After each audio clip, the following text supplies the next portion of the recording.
Display होगी सब। दोबारा से पॉज करें फिर ओपन थोड़ा सा कुछ क्लियर देखो। आज की जो क्लास है वो किस पे है, how to create Gmail account step by step guide. मतलब अब हम आपको बताएंगे कि एक जीमेल अकाउंट को कैसे क्रिएट किया जाता है। कल हमने बताया था जीमेल क्या होता है, जीमेल क्यों बना, जीमेल का उपयोग कब हुआ, ईमेल क्या होता है, जीमेल क्या होता है। ये कल की क्लास में आपको प्रॉपर बता दिया था। आज की क्लास में बताना है क्या कि जीमेल अकाउंट को बनाते कैसे हैं। जो मैंने बताया था कि आपके घर का एक पता होता है, जब भी आप अपने घर को किसी को कोई पत्र भेजोगे तो आपके घर का पता पड़ेगा। तो ऐसे ही जीमेल पर कोई भी लेटर भेजने के लिए, टेक्स्ट भेजने के लिए, इमेज भेजने के लिए, वीडियो भेजने के लिए एक एड्रेस की आवश्यकता होती है और उस एड्रेस को क्या बोलते हैं हम, Gmail address. Gmail address, Google address. अब उस गूगल एड्रेस को कैसे बनाया जाता है, एक यूनिक गूगल एड्रेस कैसे फाइंड किया जाता है, ये सारी चीजें बताएंगे। एक यूनिक एड्रेस आप कैसे रख सकते हो, ये सारी चीजें कैसे पता चलेंगी, आज पता चलेंगी स्टेप बाय स्टेप कि कैसे करके हमें इनको क्रिएट करना है। तो सबसे पहले तो समझ लीजिए, आपको जब भी कोई नई जीमेल आईडी बनानी है, देखो अभी मैं याहू की आईडी की बात नहीं कर रहा, आउटलुक की आईडी की बात नहीं कर रहा, आज मैं बात कर रहा हूँ जीमेल आईडी की, गूगल आईडी की। तो गूगल आईडी कैसे बनेगी, तो गूगल आईडी बनाने के लिए सबसे पहले आपको खोल लेना है एक वेबसाइट, किसी भी एक वेब ब्राउजर पे। तो ये भी चीज समझते चलो कि वेब ब्राउजर होते क्या है। सबसे पहले समझने वाली चीज है कि वेब ब्राउजर खोलना है। वेब ब्राउजर मतलब आप गूगल क्रोम खोल सकते हो, मोजिला फायरफॉक्स खोल सकते हो, ओपेरा मिनी खोल सकते हो। ये सभी एक वेब ब्राउजर होते हैं जिनको आपको खोलना होता है। ऑलराइट, इन सभी को आप खोल के एक जीमेल अकाउंट बना सकते हो। तो उस पर सबसे पहले जाना है आपको go to www.gmail.com। आपको सबसे पहले एक साइट पर जाना है जिसका नाम है gmail.com। जब इस वेबसाइट पे जाओगे और वहां जाने के बाद आपको क्लिक करना पड़ेगा create Gmail account on Google. तो वहां पर जाकर आपको एक ऑप्शन मिलेगा क्रिएट अकाउंट का। क्या ऑप्शन मिलेगा, क्रिएट अकाउंट का। उस क्रिएट अकाउंट पर जाकर आप अपने अकाउंट को क्रिएट कर सकते हो। तो स्टेप नंबर 1 कि आपको किसी वेब ब्राउजर को ओपन करना है एंड देन आपको डालना है www.gmail.com। जैसे ही आप gmail.com डालेंगे तो वहां पर आपको दिखाई देगा क्रिएट का ऑप्शन, जहां पर जाकर अपने अकाउंट को आप क्रिएट कर सकते हो। आगे चलते हैं। स्टेप 2 के अंदर आपको मिल जाएगा चूज करने को। जैसे ही आप क्रिएट अकाउंट पर क्लिक करेंगे तो स्टेप 2 आपको दिखाई देगा। जैसे स्टेप 2 में आपको मिल जाएंगे 3 option, for my self, for my chart, for my work and my business. जैसे मान लीजिए आप कुछ छोटे मोटे नन्हे मुन्ने बच्चे पढ़ाई कर रहे हैं, उनके हिसाब के लिए अकाउंट बनाना है आपको। तो आप क्या करोगे, फॉर माई चाइल्ड, बच्चों के पर्पज के लिए। फायदा क्या रहता है इस अकाउंट का, कोई बता सकता है? कोई ये बता सकता है कि फॉर माई चाइल्ड अकाउंट का मतलब क्या रहता है? जैसे मान लीजिए आज के टाइम में इंस्टाग्राम है, यूट्यूब है, गूगल क्रोम है, जैसी वेबसाइटों पर बहुत ही भद्दा कंटेंट आ रहा है। अगर आप फॉर माई चाइल्ड बनाते हैं तो बच्चों के हिसाब की वीडियो आएंगी, बच्चों के हिसाब का ही कंटेंट आएगा। कोई भी ऐसा कंटेंट नहीं आएगा जो बच्चों की लेवल के बाहर है। और ये बच्चे कहाँ तक बताए जाते हैं, 17 साल के लास्ट 355 दिन तक, 364 दिन तक, यानी कह सकते हैं 18 के ओवर के बाद बच्चा बाहर होता है। बताया 17 साल तक वो बच्चे की कैटेगरी की कंटेंट आता है। यदि आप फॉर माई चाइल्ड कंटेंट बनाते हो, फॉर माई चाइल्ड से ईमेल बना के देते हो और बच्चे को मोबाइल दे देते हो, तो उसके मोबाइल में कोई भी अनऑथराइज्ड वेबसाइटें नहीं ओपन होंगी। ऑलराइट, तो ये समझ में आ गया फॉर माई चाइल्ड का ऑप्शन क्या यूज होता है। फॉर माई चाइल्ड का मतलब होता है कि अनऑथराइज्ड जो वेबसाइट है, अनऑथराइज्ड कंटेंट है, वो आपके बच्चे के पास नहीं जाएगा अगर आप इस कैटेगरी में अकाउंट बनाते हैं। तो कैटेगरी 2, अगर आप फॉर माई सेल्फ बनाते हैं और उसमें आपकी एज 18+ है, तो आप किसी भी प्रकार की वेबसाइट को खोल सकते हैं, किसी भी प्रकार के कंटेंट को प्रोवाइड कर सकते हैं। तो अगर आप अपने पर्सनल यूज के लिए बना रहे हैं तो फॉर माई सेल्फ, अगर आप अपने बच्चों के लिए बना रहे हैं तो फॉर माई चाइल्ड। और थर्ड नंबर आपको मिलेगा फ्रॉम वर्क, मतलब अगर आप अपने काम के लिए बना रहे हो, बिजनेस के लिए बना रहे हो, ऐसे पर्पज के लिए बना रहे हो जिसको बिजनेस यूज करना है, अपनी लोकेशन डालनी है, अपने फोटोज डालने हैं, गूगल मैप पर आईडी बनानी है, तो ऐसे सारी चीजों के लिए आपको क्या बनाना पड़ेगा, माई बिजनेस यानी फॉर वर्क। तो आपको तीनों टाइप समझ में आ गए। जब क्रिएट ऑप्शन करोगे तो आपको सेकेंड स्टेप पर 3 स्टेप दिखाई देंगे। चाहे तो आप फॉर माई सेल्फ यूज कर लेना अगर आप पर्सनल के लिए बनाना चाहते हो, या फिर आप बच्चों के लिए बनाना चाहते हो तो फॉर माई चाइल्ड कर लेना। अगर आप कराना चाहते हो अपने बिजनेस के लिए, अपने धंधे के लिए, तो फॉर माई वर्क कर देना। तो यहाँ तक की चीजें आपको समझ में आए? सर। कोई समस्या? No sir. ठीक है। आगे आता है स्टेप 3। अभी हम आपको इसके अंदर वो भी सिखाएंगे कि कैसे क्रिएट होगा। अभी हम आपको डेफिनेशन समझा रहे हैं, साथ ही साथ आपको वहां पर भी समझाएंगे कैसे कैसे ऑप्शन प्रोवाइड होते हैं। स्टेप 3 के अंदर आता है बेसिक इन्फॉर्मेशन। अगर आप बेसिक इन्फॉर्मेशन है जो अगर आप फॉर माई सेल्फ करते हो तो कैसे कैसे बेसिक इन्फॉर्मेशन आएगी। तो यहाँ पर एक नाम डालने को आएगा। तो फर्स्ट नेम में अगर आपके 2 या 3 नेम है तो आप फर्स्ट नेम में अपना नाम डालते हो। पहले नेम में डाल दिया मोहित, लास्ट नेम क्या है मिश्रा, तो वही नाम है। तो अगर आपके पास 3 नेम हो सकते हैं, मोहित कुमार मिश्रा हो सकता था, तो फर्स्ट नेम में तो आप मोहित डाल सकते थे और सेकंड नेम में कुमार मिश्रा डाल सकते थे। इस प्रकार से पूरा नाम आएगा। तो फर्स्ट सेकंड थर्ड या फर्स्ट और लास्ट नेम हो वहाँ पर सेकंड नेम को मेंशन कर दिया जाता है। तो इस प्रकार से आप फर्स्ट नेम और सेकंड नेम डाल सकते हैं। और जैसे फर्स्ट ही नेम हो किसी का, राजी नाम हो केवल, तो वो फर्स्ट नेम पर डाल के आगे बढ़ सकते हैं, कोई प्रॉब्लम नहीं। ऐसी सिचुएशन में कभी कभी आपको फॉर्म फिलिंग करते तो प्रॉब्लम आ जाती है। कुछ फॉर्म में लास्ट नेम मैंडेटरी होता है, कुछ में फर्स्ट। अगर आपका सिंगल नेम है तो जहाँ पर जो मैंडेटरी है वहाँ पर स्टार बना हुआ, उस पर टिक करके और उस पर वो डाल देंगे और आपका बढ़ जाएगा। आगे ऑप्शन आता है कि आपको डालना होता है पासवर्ड और एक डालना होता है यूजर नेम। तो यूजर नेम और पासवर्ड क्या होता है, जैसे मैंने कल आपको समझाया था क्लास में कि जब भी एक आप जीमेल एड्रेस बनाते हो, जैसे डी के और डी के 2 समान दोस्त, क्या दोनों के जीमेल अकाउंट सेम हो सकते हैं?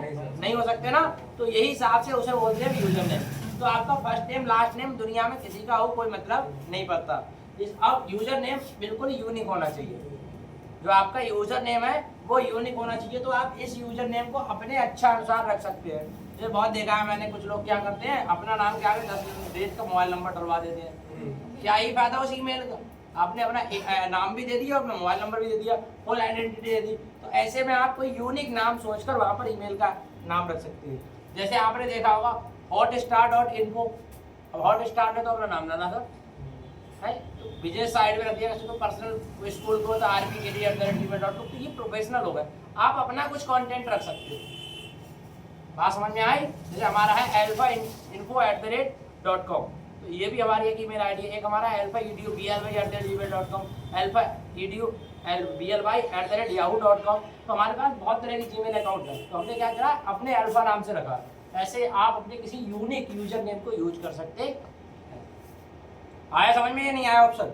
यूजर नेम का मतलब हुआ आप अपनी तरफ से कोई भी एक ऐसा नाम डाल सकते हैं जो गूगल पर दिखाना चाहते हो। आप जो भी गूगल पे दिखाना चाहते हो वो यूजर नेम कहाँ डाल सकते हो? यूजर नेम के ऑप्शन में। क्लियर? Yes sir. साथ ही साथ एक प्रोटेक्टिव पासवर्ड डालेंगे। पासवर्ड कैसा होना चाहिए? पासवर्ड एक होना चाहिए स्ट्रॉन्ग पासवर्ड। स्ट्रॉन्ग पासवर्ड कैसे बनता है तो बता सकता है? देखो स्ट्रॉन्ग पासवर्ड के अंदर 1 या 2 कैपिटल लेटर होने चाहिए, 2 या 4 स्मॉल लेटर होने चाहिए, और साथ ही साथ आपका एक सिंबल होना चाहिए, और उसके बाद कुछ डिजिट भी होने चाहिए। तो जब भी आपको कोई स्ट्रॉन्ग पासवर्ड क्रिएट करना है तो आपको कुछ इस प्रकार से पासवर्ड देना। यहाँ तक की चीजें समझ में आई? कोई बता सकता है स्टेप 1 में क्या हुआ? क्या हुआ स्टेप 1 में? स्टेप 1 में सबसे पहले गूगल वेब ब्राउजर को खोलेंगे। किसी को ये वेब ब्राउजर खोलेंगे तभी तो आप डालेंगे www.gmail.com। स्टेप 1 के अंदर बताया कि हमारे किसी वेब ब्राउजर को खोल कर www.gmail.com डालेंगे। स्टेप 2 में क्रिएट के टाइप खोलेंगे, किस प्रकार से आप क्रिएट करेंगे, माई सेल्फ करेंगे, चाइल्ड करेंगे या बिजनेस करेंगे। और थर्ड में क्या करेंगे, अपना नाम, लास्ट नेम, यूजर नेम और पासवर्ड। आगे चलते हैं हम। उसके अंदर आपको एक चीज और दिखाई देगी, कंफर्म पासवर्ड। तो फर्स्ट पासवर्ड और सेकंड पासवर्ड आपको दोनों ही सेम डालने हैं तभी होगा कंफर्म पासवर्ड। तो सेम ही आपको दोनों पासवर्ड डाल देने हैं। और ये पासवर्ड जो है वो स्ट्रॉन्ग होना चाहिए। स्ट्रॉन्ग कैसा होना चाहिए? इसमें लेटर यूज हो, नंबर यूज हो और सिंबल यूज हो। ये देखिए इसमें लेटर, नंबर और सिंबल भी यूज हो तभी ये पासवर्ड होगा। स्टेप 4 के अंदर आपसे गूगल पूछेगा कि भैया अपना एक मोबाइल नंबर डालो जो इस ईमेल के अंदर एक्टिवेट करना चाहते हो। क्या पूछेगा? एक मोबाइल नंबर डालो जो आप अपने ईमेल के अंदर एक्टिवेट करना चाहते हो। तो एक मोबाइल नंबर आपको यहाँ डाल देना है जो आपको एक्टिवेट करना है, एंड आपके उसी मोबाइल नंबर पर 6 डिजिट की एक OTP आएगी, एंड आपके उस मोबाइल नंबर पर 6 डिजिट की क्या आएगी, OTP। उसी OTP को यूज करके आप अपनी जीमेल वेरीफाई कर सकते हो, अपना मोबाइल नंबर को वेरीफाई कर सकते हो। तो आप जो भी मोबाइल नंबर डालोगे वो आपके पास चालू हालत में होना चाहिए, और उस मोबाइल नंबर पर एक 6 डिजिट का कोड आएगा। क्या आएगा, कोड आएगा। क्लियर यहाँ तक, किसी को कोई problem? No sir. And then चलते हैं आगे, स्टेप 5। यहाँ पर आपको देखने को मिलता है एक रिकवरी ऑप्शन, एक रिकवरी ऑप्शन मिलता है। What is recovery option?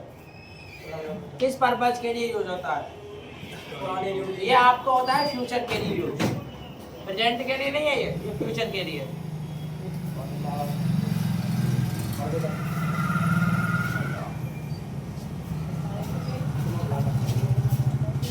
ये आपके फ्यूचर के लिए यूज होता है। कैसे यूज होता है? ये इसलिए यूज होता है कि चाहे आप उसके अंदर एक ईमेल जोड़ दो, चाहे डेट ऑफ बर्थ जोड़ दो, चाहे जेंडर जोड़ दो, जब भी आप अपने अकाउंट को फॉरगेट करते हो तो आपसे ये पर्सनल इंफॉर्मेशन पूछता है ईमेल कि what is your old email account, मतलब जो आपने रिकवरी ईमेल अकाउंट डाली है उस पर हम एक कोड भेजेंगे। तो अगर आप यहाँ पर अपनी रिकवरी ईमेल जुड़े हुए होते हैं और अपना पासवर्ड फॉरगेट करते हैं और आपके पास जो मोबाइल नंबर ऐड किया वो अवेलेबल नहीं है, तो यहाँ पर वो रिकवरी ईमेल काम करती है आपके पासवर्ड लेने की मदद में। साथ ही साथ पूछता है what is your date of birth, उस अकाउंट की डेट ऑफ बर्थ क्या थी, तो वहां पर आपने जो DOB मेंशन किया है वो DOB मांगती है। साथ ही साथ बोलते हैं जेंडर, मेल फीमेल या ट्रांसजेंडर। तो आपको 3 ऑप्शन मिलते हैं, तो जो भी आपका ट्रांसजेंडर है या मेल है या फीमेल है वो आप यहाँ पर भर सकते हैं फॉर रिकवरी ऑप्शन के लिए, अगर आप रिकवरी करना चाहते हो फ्यूचर में। तो फिर इस प्रकार से आपकी एक ईमेल बनके तैयार हो जाती है जहाँ पर एक ईमेल अकाउंट होगा, साथ ही साथ आपको डेट ऑफ बर्थ दिखाई देगी, और इसके बाद आपको जेंडर का ऑप्शन दिखाई देगा। Next step 6, agree to Google policy and privacy. Google की अपनी कुछ प्राइवेसी और पॉलिसी होती हैं जिन पर अगर आपको एग्री करना है तभी आपका अकाउंट बन पाएगा। तो एक स्टेप 6 के अंदर उनकी सभी टर्म्स एंड कंडीशंस को आपको क्या करना पड़ता है, एग्री, आई एग्री। तो उन टर्म्स एंड कंडीशन को आप पढ़ के एग्री करके आगे बढ़ सकते हैं। तो इस प्रकार से 6 स्टेप हमारे कंप्लीट हो जाते हैं। आगे आता है 7वां स्टेप, गूगल डैशबोर्ड। वहां पर आपको गूगल डैशबोर्ड पर दिखाई देगा congratulation your account is now created, आपका अकाउंट क्रिएट हो चुका है। अब आप इस अकाउंट को यूज कर सकते हैं कि आपका अकाउंट बन चुका है और आप इस अकाउंट को यूज कर सकते हैं। तो अगले पिछले 6 स्टेपों में आपने सीखा कि कैसे करके गूगल क्रोम खोलेंगे या ओपेरा खोलेंगे, वहां जाकर अपना www.gmail.com डालेंगे, फिर किस प्रकार से ईमेल को सिलेक्ट करेंगे और कैसे ईमेल क्रिएट करेंगे। तो ऐसे और स्टेप आप कर सकते हैं।